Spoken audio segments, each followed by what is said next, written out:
নমস্কার বন্ধুরা, আপনারা সবাই কেমন আছে? আশা করি সবাই ভালো আছেন। আজ আমি নিয়ে চলে এসেছি তেলাপিয়া মাছের ঝাল। তেলাপিয়া মাছের ঝাল বানাতে আমি প্রথমে মাছগুলো ভেজে রেখে তুলে নিয়েছি।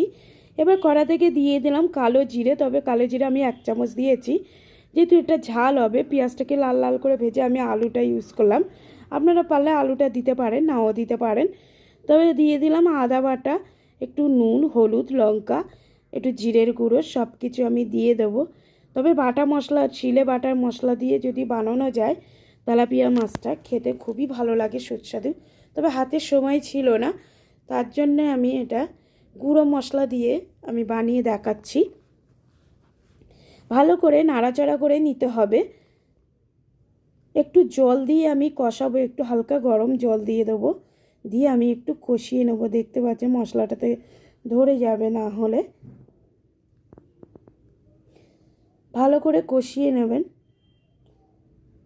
তেলাপিয়া মাছের ঝালটা খুবই ভালো লাগে গরম গরম ভাতের সঙ্গে। তেলাপিয়া মাছটা অনেকে খেতে ভালোবাসে, কিন্তু অনেকে আবার ভালোবাসে না। তেলাপিয়া মাছটা সত্যি যেমন তুমি রান্না করবে ভালো লাগে, খুবই স্বাদে একটা টেস্টি খাবার। দিয়ে দিলাম, ঝোলটা ফুটে গেছে।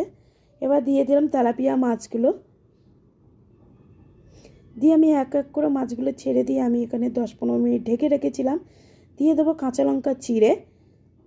আমার মাছটা প্রায় রান্না হয়ে গেছে, একটু ধনেপাতা দিয়ে আমি নামিয়ে দেব। হয়ে গেছে, এবার আমি নামিয়ে দেব। কেমন হয়েছে দেখে বলুন বন্ধুরা। তেলাপিয়া মাছের ঝাল ভালো লাগলে আপনাদের মতন কমেন্ট করে জানাবেন। আবার কোনো ভালো একটা রান্না নিয়ে চলে আসবো। ততক্ষণ ভালো থাকবেন, সুস্থ থাকবেন। ভিডিওটা দেখার জন্য অসংখ্য ধন্যবাদ।